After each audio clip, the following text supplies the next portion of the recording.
Amar, go ahead. I had asked you a question on how Rahul Gandhi had claimed that he has written to the UP Chief Minister over the power crisis that his constituency faces. Any reply really? Any word coming in from the Samajwadi Party? No reaction from the Samajwadi Party as yet. But definitely, the way Rahul Gandhi this time round, the way he spoke out and took Prime Minister Narendra Modi head-on must come as a surprise to people in the political circles, because he's been keeping quiet over 3 months, ever since the BJP government has come into force in the centre. And around the time when the government completes 100 days, here we have Rahul Gandhi, going all out against PM Narendra Modi and also against the BJP government, actually going ahead and highlighting, his side of the story, saying that, all the planks that the BJP actually highlighted to come into power in the centre have actually, all those promises have not been fulfilled, be it, corruption or provision of basic facilities and amenities like roads, water and electricity. He's seriously tried to take it on against the BJP leadership. Sir, जो राहुल जी ने कहा, please sir. Sir, एक सवाल उनका party वाले खुद उनका नहीं सुन रहे, हम क्यों सुने? लेकिन सर, उन्होंने सरकार कोई काम नहीं कर रही और प्रधानमंत्री विदेश में जाकर ढोल बजा रहे हैं। सीबीआई डायरेक्टर आरोपियों से मिल रहे हैं, लगातार मिल रहे हैं। यूपीए के टाइम मिलते थे, कोई बात नहीं, लेकिन आपके सरकार में भी मिल रहे हैं, तो कहीं न कहीं रास्ता दीजिए ना प्लीज। चूक रही है एजेंसीज की, जो कि प्लीज सर नहीं कर पाई। Rahul Gandhi staying on the road side, please जाने दीजिए please. All right, Venkaya Naidu there also reacting to Rahul Gandhi's claims. Amir Haq still on the phone line with us. Amir, Rahul Gandhi, we just heard him speak. The other big takeaway from what he had to say is that he has acknowledged that there is a rift within his own party when he says that yes, Congress is an old organization. It's done a big service to the country. There are multiple voices here. There are always such type of statements. Well, yes, Vedika, and it also came as a surprise because, these were the questions which, not just Rahul Gandhi, but in fact, the entire Gandhi family had always skirted, the new leadership supporting Rahul Gandhi, going all out to do that. And the older leadership raising questions on his efficacy and leadership. But this time round, he clearly made a really bold statement, in fact, coming out and saying that Congress is an old party. We've always had such differences or maybe controversies, but then, we rise above all these and we are together as a party. So here, clearly being defensive on that front, but at least he came out and spoke out on this latest controversy, which has been dogging the Congress party over the last so many days. Amir, do stay with me. Deputy Editor Ashar Khan also joining me on the phone line. Ashar, we heard Rahul Gandhi speak a few moments ago. I was speaking to Amir also about this. The biggest takeaway really is admitting to the fact that there is a rift within the party when he says that there are multiple voices within the party. There are always such type of statements. Well, absolutely admitting that there are multiple voices within the party, but when we spoke to these young secretaries, we've spoken to at least 3 to 4 of them during the course of the day. What they are saying is that they just want to tell the seniors that there are forums available within the party, and one should only act inside the party and not make a spectacle of oneself all over the state. Secondly, they're saying that it's high time that the Congress should get together and attack the 100-day-old BJP government and take on the Modi government. There is something which is not happening. So clearly, the young Turks feeling slightly restless at the moment because it seems that they find themselves as out of power, and also they are seeing themselves not being able to constructively come out and help the Congress. But what is Rahul Gandhi's stand over this internal flux over him within the party? Ashar, what are your sources telling you? Well, that's been a very typical Congress trait in which the second-rung leaders fight and settle things amongst themselves, and the leadership is certainly not interested till the time it is attacking the leadership. So nobody's coming out and openly attacking the leadership And it is the old saying which goes that it is the survival of the fittest, and that is what usually happens and has been happening within the Congress party. Sashar, it's interesting what began as an attack, or rather, just the questioning of the Congress Vice President in this case, with his Amethi residents questioning him over the lack of power supply in the area, now seems to be an attack by Rahul Gandhi on Narendra Modi. Well, this is something which has been going on in the Congress party for a long time, that they are trying to strategize and take on the 100-day-old Modi government. We saw that there was a huge press conference which was done by the former Commerce Minister, Mr. Anand Sharma, taking on the Modi government. Now, this is a plan of the Congress party to take on the Modi government, to pick up specific issues, and specific people will be entrusted with the responsibility of attacking the government on those issues. Ashar, also let's talk about the rift within the Congress party itself. We are hearing murmurs against Rahul Gandhi after Congress's disastrous poll performance on one side and a pro-Rahul Gandhi camp on the other. But Rahul Gandhi was given the mandate ahead of the Lok Sabha elections. So why this support for him at this point? Well, it's not a support for Rahul Gandhi, because Rahul Gandhi needs nobody's support in the Congress party. It is basically the secretaries of the people who are trying to endear themselves to their leader and also trying to look for relevance and purpose in the Congress organization. That is what it is. All right, Ashar, thanks for joining us on the phone line. We also have Congress leader Priyanka Chaturvedi now joining me on the phone line. Priyanka, we have Rahul Gandhi speaking in Amethi, quite an aggressive stand taken by him, where he's questioned Narendra Modi over key issues. Absolutely. When you have a government in power which promised a lot of achhe din within 100 days of their, after they were voted in, and what you see now, a breaking of each and every single promise and a huge communal agenda that they have set off with. So it is obvious that we are going to point this out. Where are the promises that he was talking about keeping within the first 100 days? And he seems to have failed on all 5 fronts. That he was probably his poll issues during the campaigning. But Priyanka, Rahul Gandhi has also come out, a very, very important and significant statement being made by the Congress Vice President, where he has admitted that yes, there is a rift within the party over him. No, he hasn't spoken about a rift. He's very categorically said that there are voices.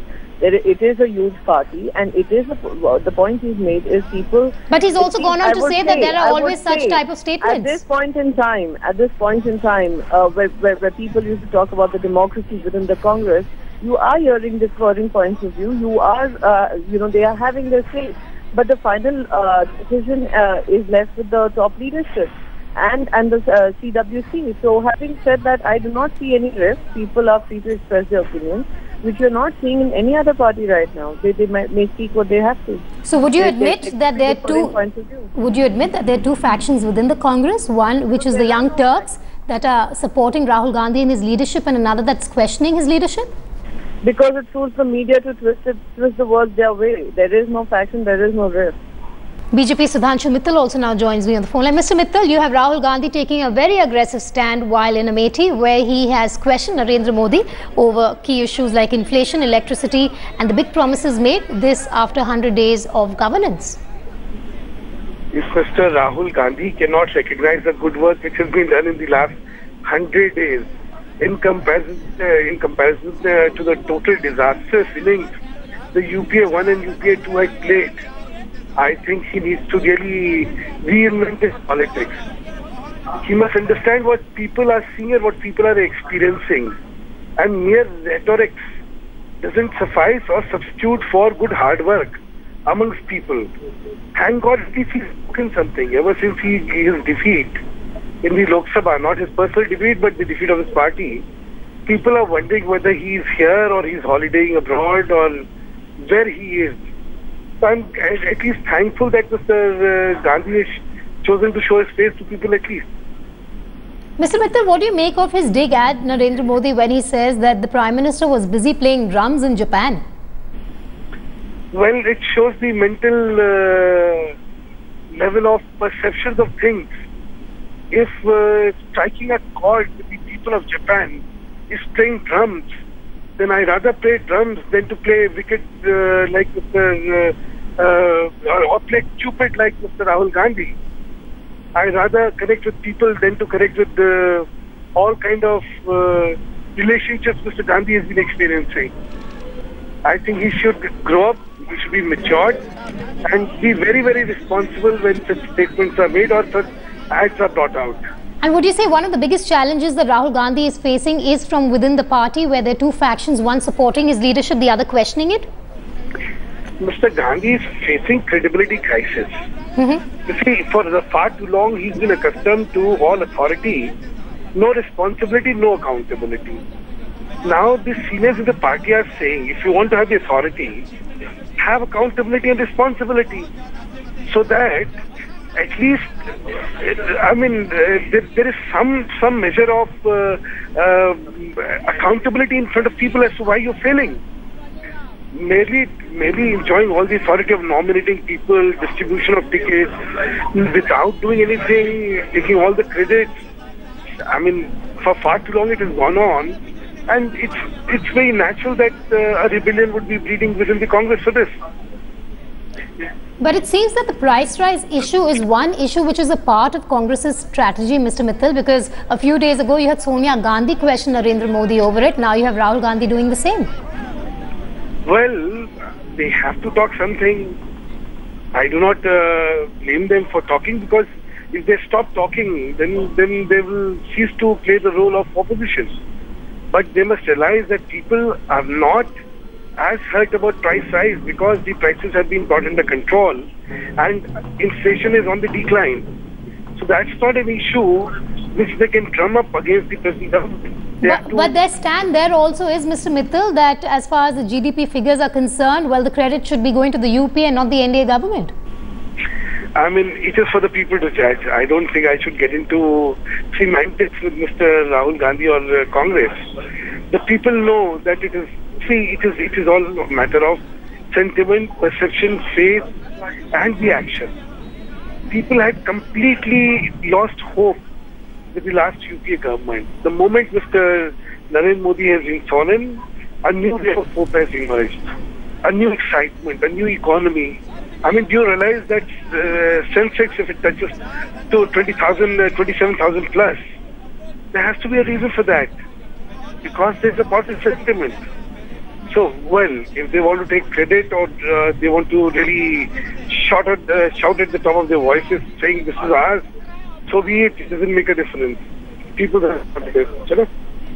All right, Mr. Mittal, thank you so much for joining us on the phone line there. Let's once again listen in to Rahul Gandhi's address to the media.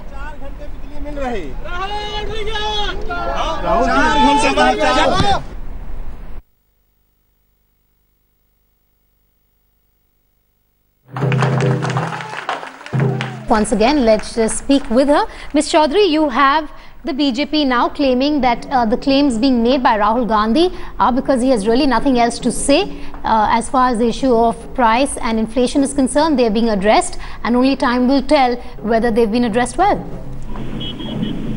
Quite frankly, I can't be bothered with the BJP's opinion. I think they have enough trouble in their own household, and I suggest that they set their own house right first. After 100 days of hot air, there's nothing else that seems to have followed in terms of action plan, besides being aggressive to all our neighbors, that we have raised the antenna there.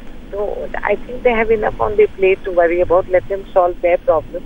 And what Rahul Gandhi has said is right, that you're busy beating your chest and beating your drum somewhere else, and the results are not there at home. But Ms. Chaudhary, Rahul Gandhi has also said in the same speech that Congress is an old organization, has done a big service to the country. Then when asked on the infighting within the Congress, he goes on to say, yes, there are multiple voices here. There will always be such type of statements. So is he admitting to the infighting within the party then? It's not so much infighting. It should be seen as an evolving process. When there is leadership and there are aspirational people around the leadership, there is bound to be arguments, and that is the beauty of Congress, that we have that kind of democracy, internal democracy. We don't have one man sitting on the top, you will do this or else. So that is the beauty of democracy and of Congress party, that we are allowed, we actually discuss, we disagree, we take stands, sometimes we take extreme stands, but then that much rope is given. But then to would all you of us. deny, Ms. Chaudhary, that there are two voices emerging from the party? You call it democracy, but some would say that this is infighting. You have about 16 Congress secretaries who met yesterday, or rather day before yesterday in Delhi's Punjab Bhavan, where they have been rooting for Rahul Gandhi's leadership. Where they have been what? They've been rooting for Rahul Gandhi's leadership, ma'am. Yeah, so I mean, within the party we are free to discuss and meet and evolve with a plan of action. And we want Rahul Gandhi. He is our leader, so what is there to root for or not to root for? He is our leader, he is our vice president. We're all working on a way forward. We have disagreements, there's no doubt about that. We have agreements too. Yes. So it's part of the process of the change, cyclical change that always happens, and it's inevitable. It happens, and inexorably it will resolve itself.